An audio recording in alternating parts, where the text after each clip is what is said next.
Okay, yeah, it's great to be here. Wow. So what I thought I would try to do today is offer you an overview of my project rather than focusing on any specific element. I hope that was the right decision. I decided that was what was going to be most useful to me, so hopefully it'll be interesting to you as well.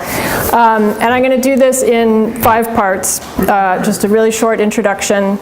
Then in the next section I'm going to talk about some of the sort of current statistics on organic farming, just because I'm sure you're all aware of organic farming and have a sense of what it is, but you may not have those numbers at your fingertips for sort of where we are right now. Then I want to talk a little bit about, and this will be very rushed, but a little bit about existing histories, the sort of broad narrative of the history of organic farming based on the existing historical accounts that we have.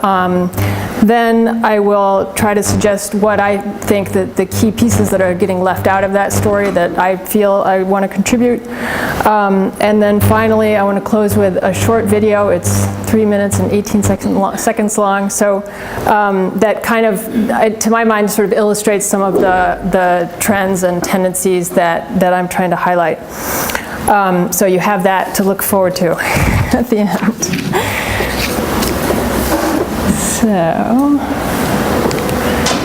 So as Rob mentioned, the manuscript that I'm working on is for a series at MIT Press called History for Sustainable Future, which seeks to examine contemporary environmental issues from a historical perspective, issues of urgent contemporary relevance from a historical perspective. I don't think I need to make the case that organic farming is one such issue, but my ambition in coming to this is to really try to address this at the global level and to write a short, accessible international history of organic farming. So the sort of 2 questions that I started thinking about the day that I arrived here, what does that mean? What does it mean to attempt, first of all, a global organic agricultural history? And at the same time, what does it mean to attempt an environmental history of organic agriculture? And I think those 2 things go together, that when we bring the tools of environmental history to organic farming, we're more likely to think about the global scale, but there's also, that suggests the challenges of bringing environmental history and agricultural history together, which I think in many ways are still very, very separate communities. But I think this is a very suitable project to do that in, because I think you can think of organic farming as embodying a kind of environmental critique of agricultural history. So that's the element of it that I want to bring out. So what I want to do today is convince you of 2 points. First of all, that a history of organic farming is motivated in part by the enormous interest manifested on the part of the organic movement itself in its own history. So that there is something inherent in organic farming that is interested in looking to the past. There are short histories of organic agriculture that are being written as articles by people within the movement. Even in the 1970s, people are like, okay, so where do we come from? Where's this going? Look how much it's grown, which to us now seems remarkable that they were saying that to themselves in the 70s. There are several websites out there trying to make available sort of all the key texts that organic advocates point to as foundational within the movement that are out of print and otherwise might not be available.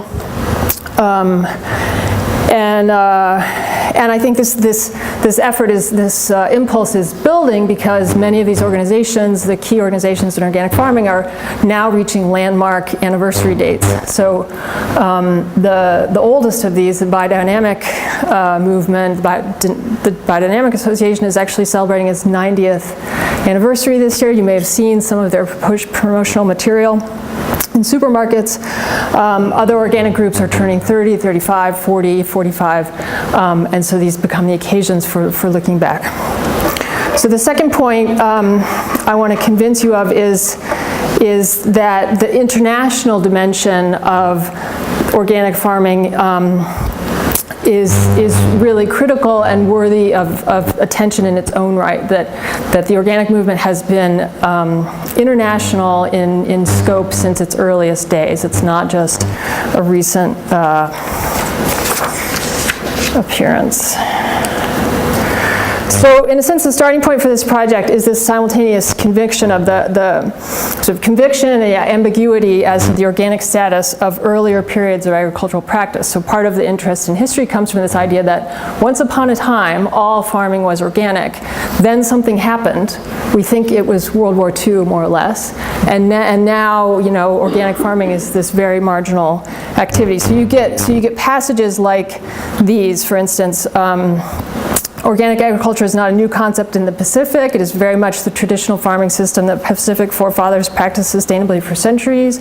You get that. Then you get other people who maybe have thought about this a little bit more, or this is not as much of a promotional context. And Philip Conford, for instance, one historian of the movement, says not all farming before the invention of chemical fertilizers was organic, as the Roman latifundia demonstrates. So something of an arbitrary example, but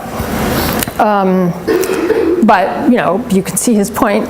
And then he goes on to say, if organic methods have existed for centuries, the organic movement could only begin once an alternative to them existed. So, okay, that sounds reasonable, that makes sense, but that still doesn't tell us very much about how these two things relate, what's the relationship between organic methods and the organic movement. So again, just to see how this functions in a specific context, it's a recent book that came out by Jack Laser, who's one of the first certified organic dairy farmers in the state of Vermont and was a pioneer in the growing of organic cereals in the Northeast. So it's typical that in this book that he writes, he begins with a history of grain production in the Northeast, and also a history of his own farm and his development as a farmer. At one point he says, you know, when he was getting started farming in the 1970s, very little advice was available about organic practices from any source other than earlier generations who had grown up in a world without chemicals. And then he says in the late 1940s, everything was organic. So again, it's sort of like, well, when did agriculture become non-organic? And I think the point to gain here is that well, the answer to that depends a lot on where you are exactly. There's a lot of geographic heterogeneity in terms of the penetration of non-organic farming practices. So for him, he still had access to these old geezers who had grown barley and grown oats and grown wheat, and still had some of the equipment and could give him advice even though their farming days were over. So, briefly, a note about terminology. Of course, organic farming is simultaneously a general and a specific term. There are all these other terms circulating, some of them new, some of them old. Permanent agriculture, humus farming, trash farming, biological agriculture, low input, agroecology, blah, blah, blah. Organic and biodynamic are the only two of these terms which are legally defined, right? So they're both specific terms. Biodynamic has succeeded in remaining only a specific term. Organic farming has this looser sense as well, in which some people, myself included, will say, okay, well, it's kind of everything. And I think it's remarkable that the kind of ease at which the consensus of the common ground is arrived at within that. There is some dispute about the particularities, but it's not that difficult to develop a kind of common sense of what organic farming is among all of this proliferation of terms. So that's reflected, for instance, in this definition, which is adopted by the FAO in 1999. I won't read the whole thing, but it's a fairly middle of the road definition. It's not the legal definition, which I could have shown you from the USDA organic program or the European organic program, which are more likely to say, you know, organic farming is the production systems defined in the context of this legislation, which is in alliance with the desire of certain consumers to have products grown in a certain way. So they're much more, anyway. Of course, there are also definitions more recently that try to re-inject or inject a social justice element into this. That really is quite recent. If you look at the early definitions of organic farming, they don't talk about social justice at all. They do talk about health and holism. And I think, including human health, and I think what's also interesting is that today, we don't talk about human health as part of definitions because it's too difficult to substantiate. So in terms of current statistics, the group, the International Federation of Organic Agriculture Movements, which was founded in 1972, and the Research Institute of Organic Agriculture, which is based in Switzerland, have been gathering and publishing data on organic farming since around the year 2000. As you can imagine, there are all kinds of difficulties associated with gathering data at this level, but these are their latest figures. So this is showing you hectares of certified or in transition organic agricultural land. Those are the green bars by region. And then the red bars next to them, there's another category in some areas which is organic non-agricultural land. So these are sort of wild collection areas, beekeeping areas, aquaculture. I think, they're trying to kind of get rid of that status, but it's there. So to put these figures in context, this is approaching 1% of global agricultural land area. It's like 0.87 for the countries represented. And so I was trying to find a way to put that in context, and I believe, if I'm not mistaken, this is approximately the size of Japan, spread out all over the world. Or if you include the red bar as well, it's about the size of France, spread out all over the world. So I think what a first sort of point to make is the remarkable impact that the organic farming has had as an idea, as a cultural phenomenon compared to its actual amount of land that it has managed to occupy. So I'm going to do this really fast. These are all iPhone slides. This gives you a little bit of a picture. This is top 10 countries for area of organic land. Australia's way ahead because apparently there's a massive amount of certified organic, just open range land. Although nobody's able to really tell me much about that. Argentina, you have something of the same effect. And then the last couple of years, the US and China have been sort of running neck and neck for third place. And then you get some European countries. However, if you look at top 10 countries for the number of organic producers, completely different picture. India, Uganda, Mexico, Tanzania, Ethiopia, these are countries that have large numbers of very small organic producers, often grouped into group certification systems or producing coffee or chocolate or rice. And even this might be misrepresentative because different countries count these kinds of group certification systems in different ways, and so you don't know if the farmer is being counted. The same thing counts as a farmer. If you look at the proportion of the share of organic land as a percentage of total agricultural land, again, totally different picture. There's some islands and small countries that have managed to really get up there. Austria, again, very, very high on the list. I think these are countries that have very little agricultural land, basically. So that's how they get there that quickly. Italy, however, again, is there. And then finally, if you look at markets, the US, of course, is the elephant in terms of consumption. However, if you add all the EU countries together, the EU market is actually a little bit bigger, we think now, than the US market.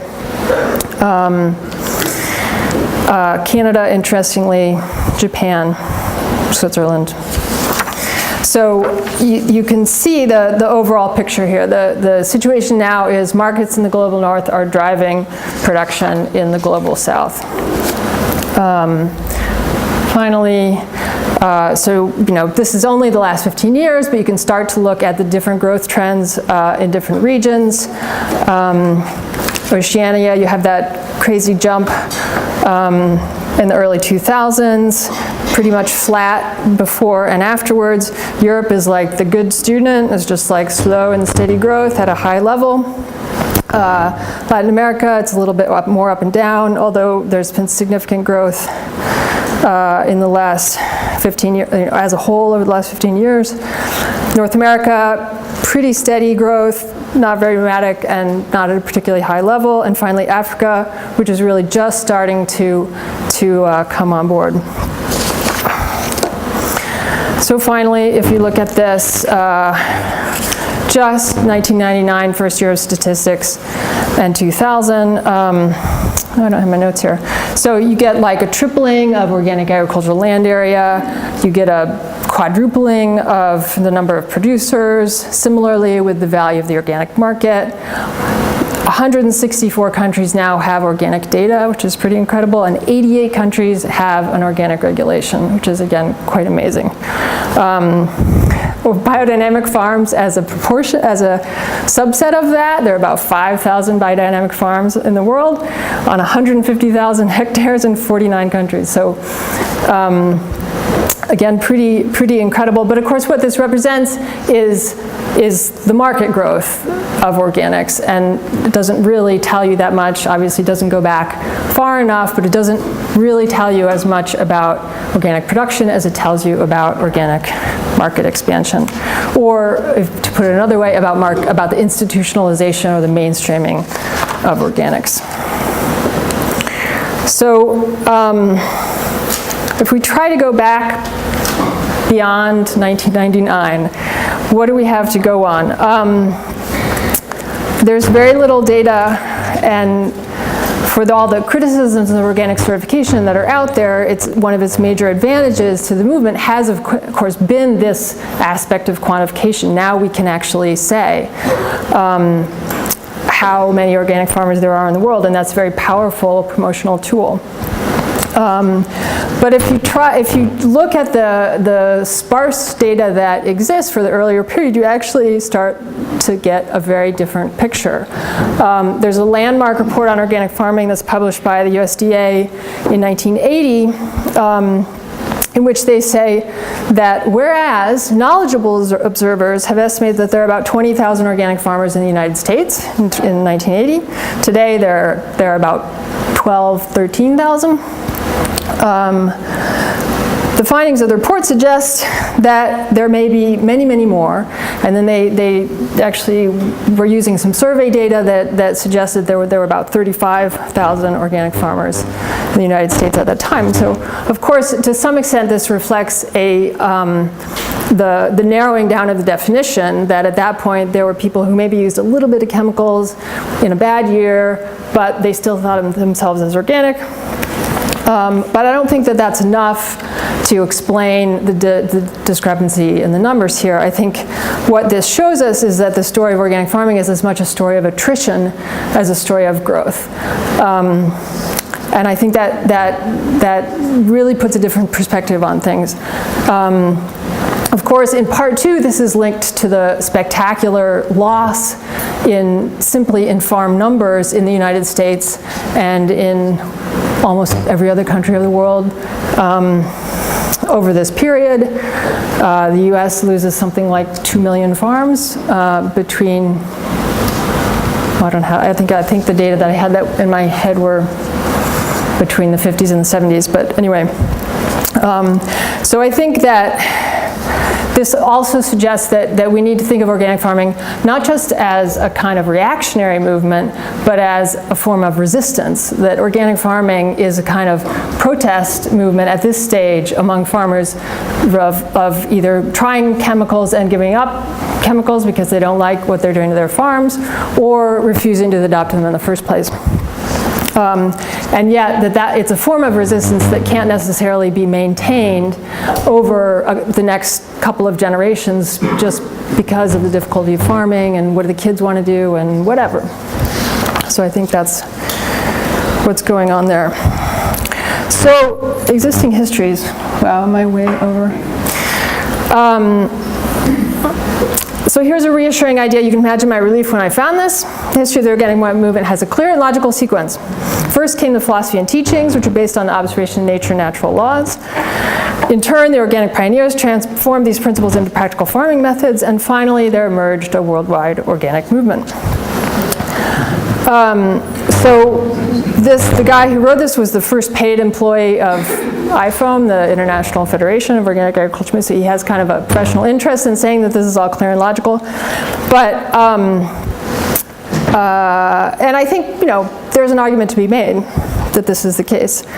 But I think what this helps make clear also is, for me, the existing historiography and what we have, what we know.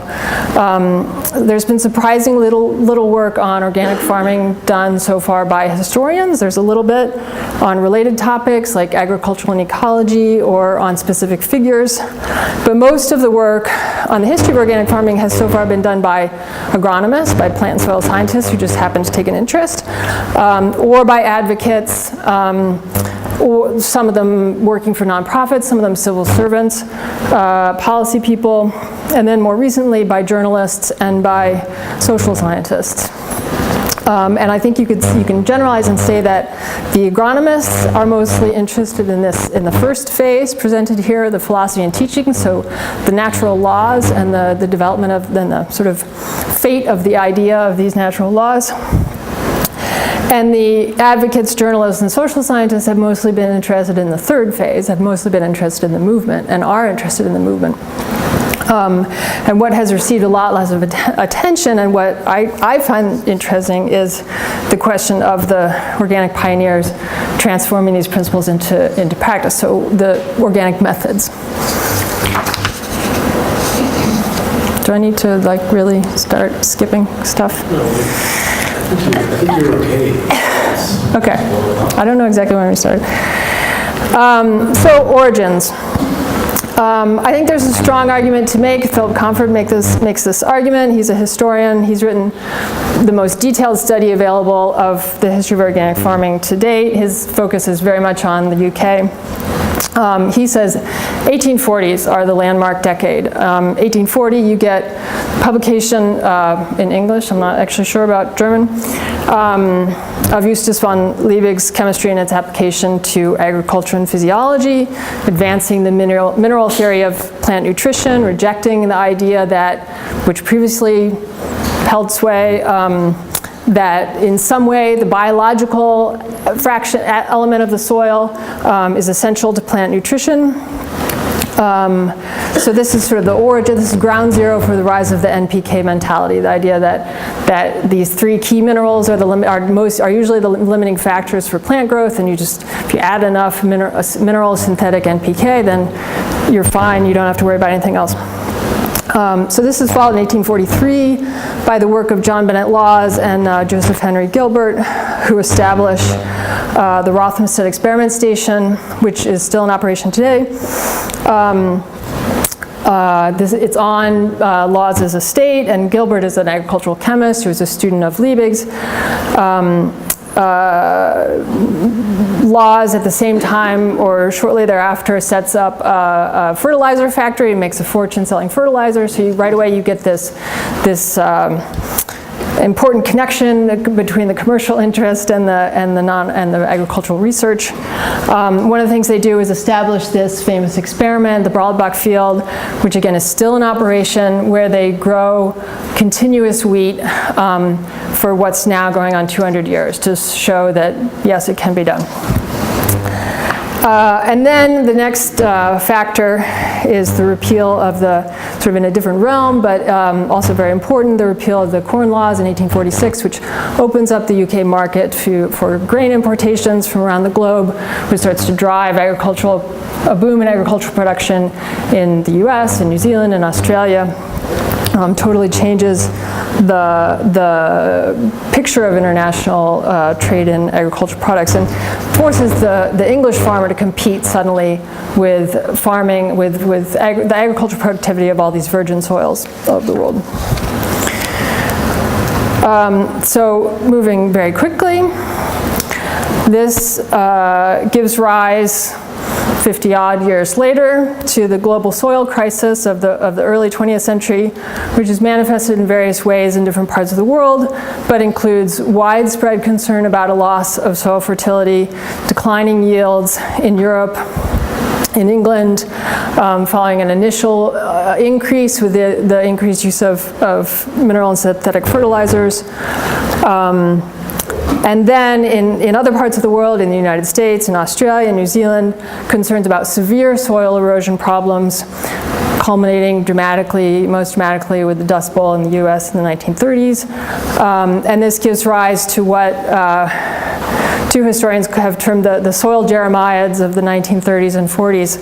So there's a whole series of books sort of lamenting this situation, documenting the global soil crisis, the magnitude of these problems, and underscoring the dependence of all life and all civilization on soil fertility.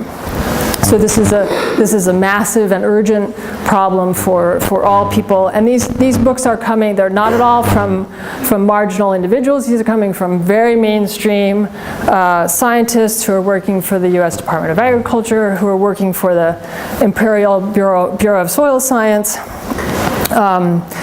G.V.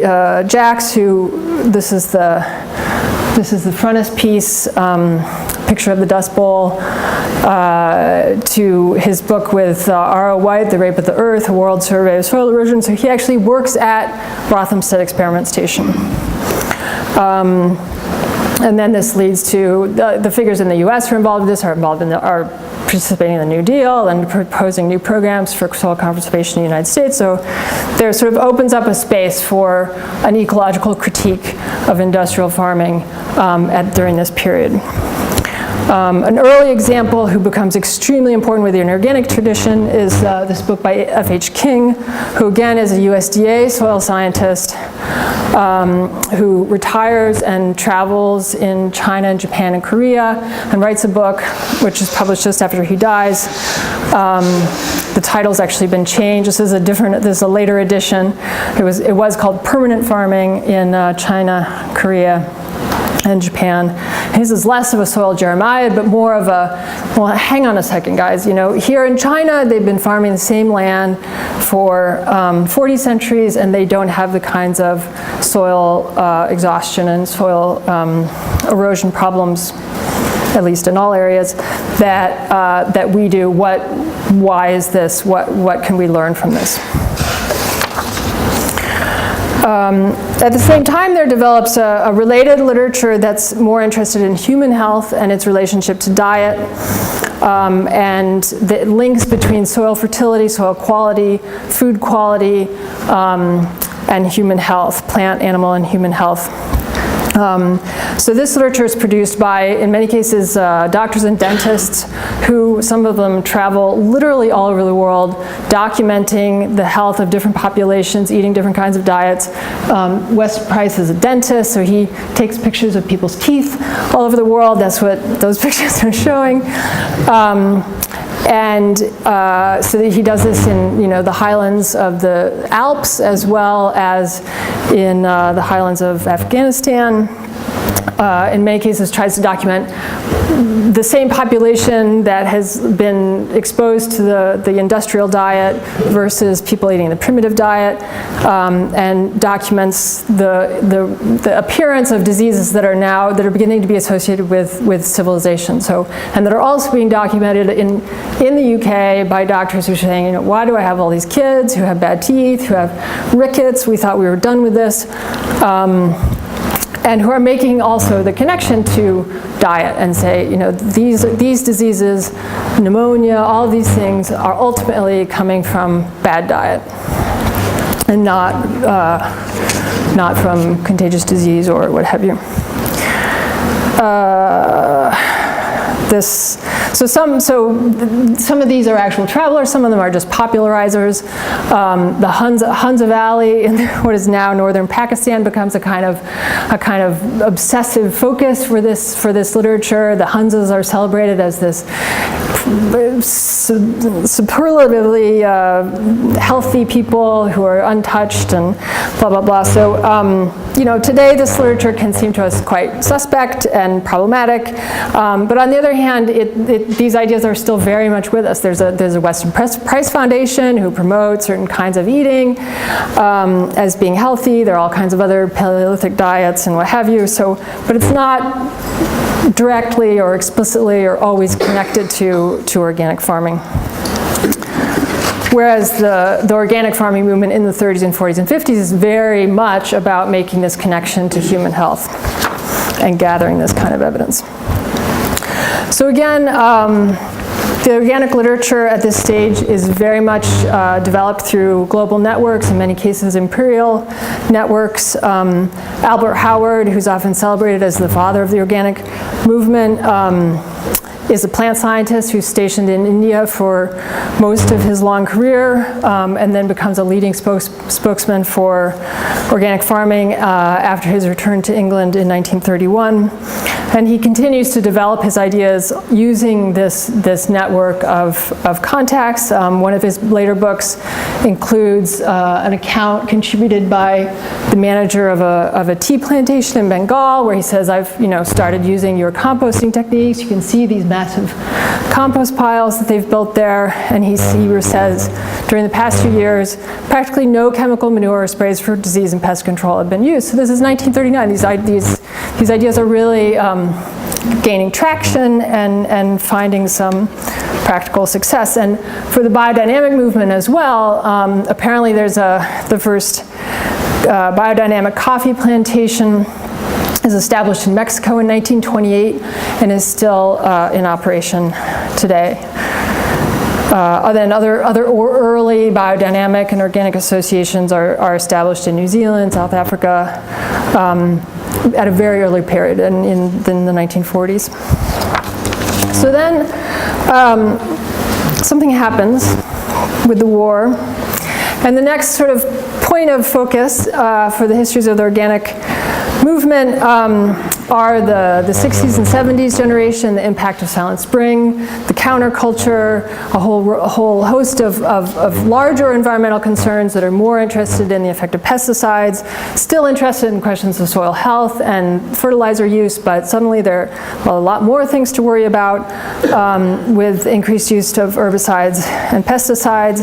At the same time, we have a growing consumer interest, which suddenly makes a more commercial or entrepreneurial orientation for organic farmers possible. Some people see this as the moment at which the sort of center of gravity of the organic movement shifts from the right to the left. I think that's somewhat debatable, but it certainly gets a lot of attention. In general, as well, the impact of new arrivals, the back to the landers, the neo-rural has an effect. The iPhone was founded in 1972, so there's sort of a further attempt to elaborate the international level. And then it doesn't get much attention, but I think we also need to think about this against the backdrop of the Green Revolution and the sort of uncertain success or failure of the Green Revolution and the critiques that might be starting to emerge. So overall, you get a picture that looks, for instance, something like this. This is done by a guy, George Cooper, who's very much working within the movement, the Kerr Center for Sustainable Agriculture in Oklahoma, Arkansas. So he puts across the top the pioneers, the organizations, F.H. King, Rodale, Albrecht, Howard, Silent Spring, etc., and then some of the legislation. Here we have sort of the more different modes or versions of organic farming, practices from the Asian continent. I'm not really sure about his designations there of convertible husbandry and high farming, but in any case, countercultural influences coming in, and we get organic agriculture. Another somewhat similar attempt, this is by a couple of researchers in Denmark, where they break it down into, I mean, what I think is valuable about this is that they start to try to say, okay, well, we have the North and we have the South. What are the parallels? What's going on? But as you can see, that the early periods are a little unclear. So 1920s to the 60s, weak alternative practice. Philosophy is developed in the South, no clearly visible alternative practice. Even in the 70s and early 80s, nothing really going on in the global South. It's not very clear. So what's getting left out?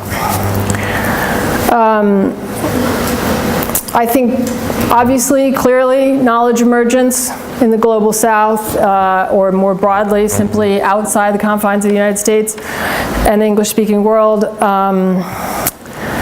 is a real whole.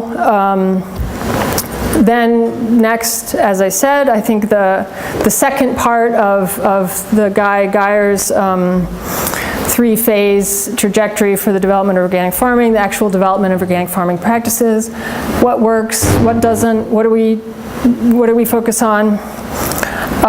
To some extent, this kind of lack of clarity as to what exactly happens during World War II and the post-war period. Some people present this as, you know, this is it, it's all over. You get the retooling of the war machine towards the production of agricultural chemicals, and it's all over.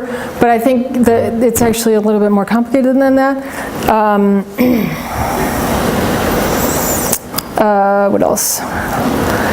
And then finally, as I suggested earlier, the actual scope of organic farming. How do we define or quantify the prevalence of organic farming prior to market takeoff in the late 1990s?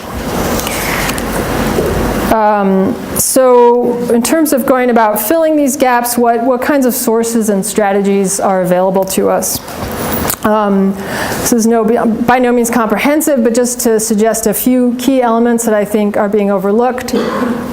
Certainly the work of the pioneers, I think, deserves closer scrutiny. It tends to be simply described, and then people repeat what other people have said, and nobody actually reads the books. There's a lot of internal evidence about the extent of organic farming, in addition to the focus on the ideas or the ideology, the philosophy of organic farming. But there are also a lot more accounts that are more from farmers, even from the early period.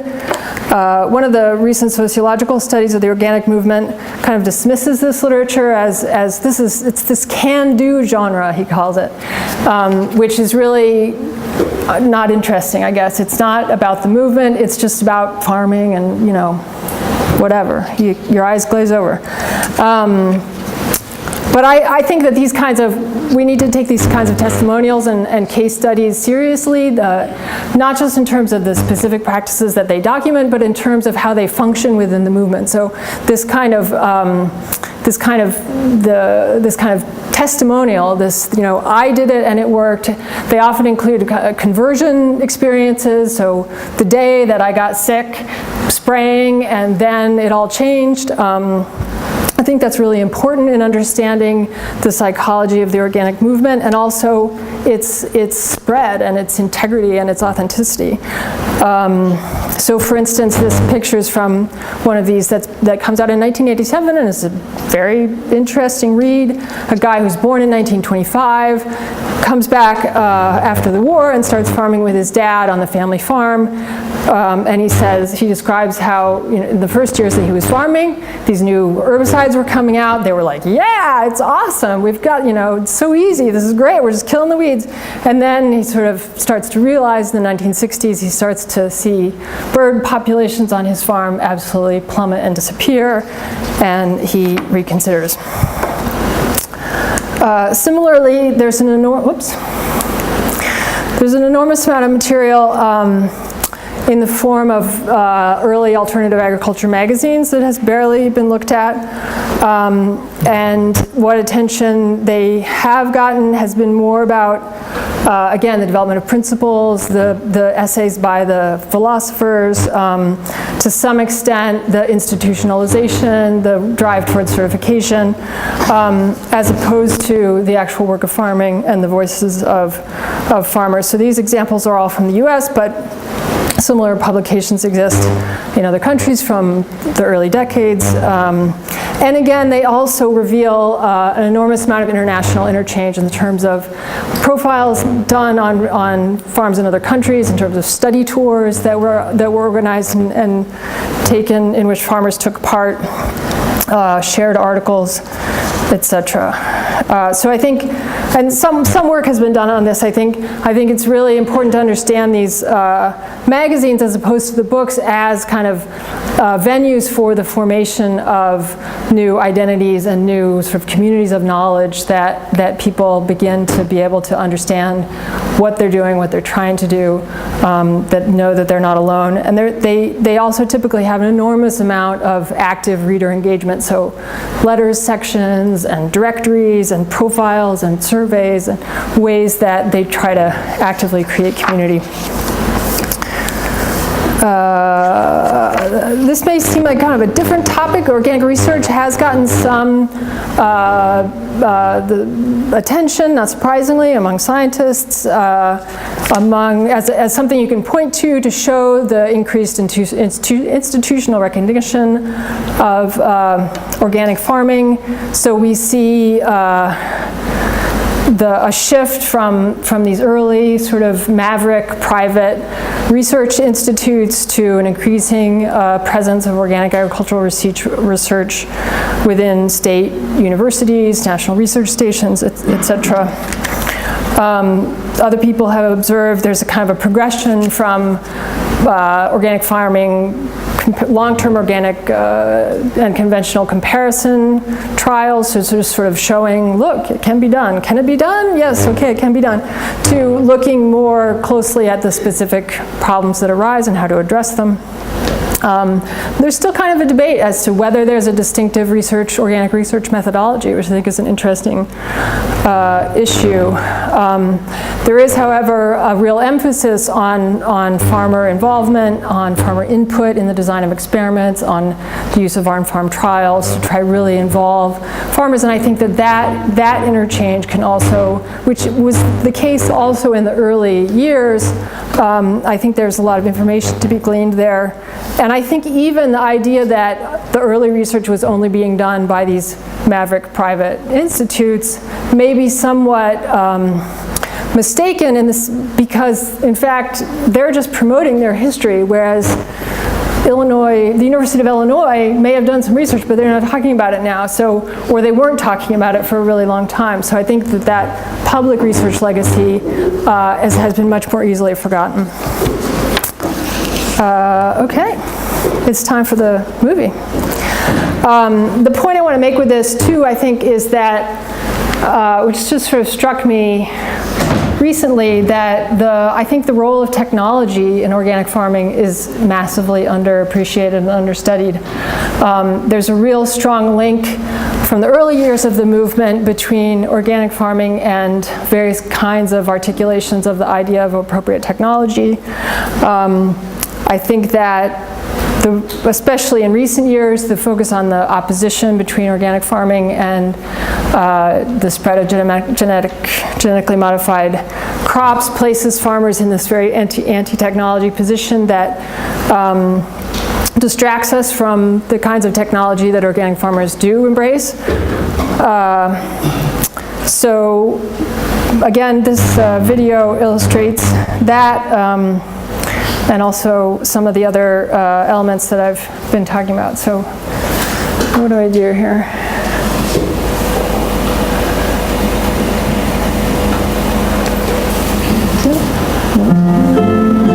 FarmHack is a farmer-driven community to develop, document, and build tools. Can somebody help me? Is there a way to make it full screen and play? Is it embedded? Oh, there it is. There it is. I just didn't.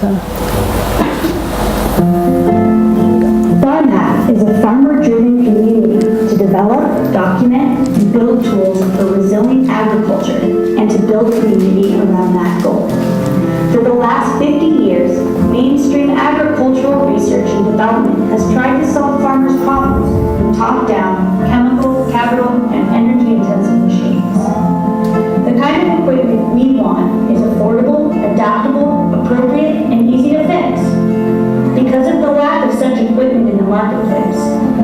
us use old equipment or create working prototypes that we fix and adapt for our uses. The Farm Hack community was founded in 2010 by a group of startup farmers working to fill the gap and a way to build capacity in our movement for the manufacture of appropriate tools. Inspired by the many individual efforts for inventive design and adaptation, we wanted to create an organization for community-driven design with more feedback between projects. We wanted to team up with non-farmers who have relevant skill sets and build new relationships in our local economies. We bring our community together both in person and online. In our first 2 years, we've hosted 10 community events. Attending are farmers, engineers, designers, architects, and other allies who brainstorm solutions and collaborate together on the farmers' projects. As an operating system, the Farm Hack community is built on open source principles. The platform is built on Drupal, and the community and all products of it are available to and editable by all. It is horizontal exchange of information and mechanical ideas. On the website, you can contribute or learn from a forum or the tools wiki. The site works because users document the tools they've made or modified. This creates a directory of innovations and ideas to build from. Each tool is described using links, videos, components, and schematics for works in progress or functioning prototypes. You can even offer polished products as kits for sale. Because Farm Hack is an open source community whose success is driven by the needs of its users, our growing strength comes from users like you.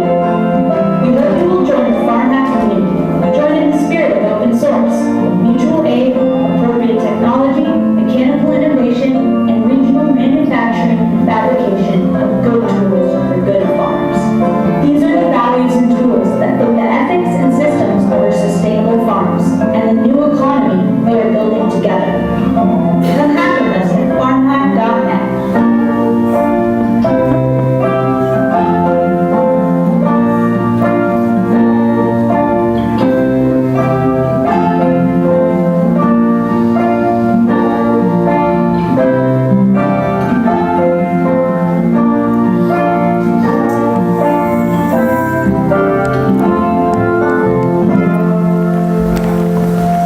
Okay, thank you very much.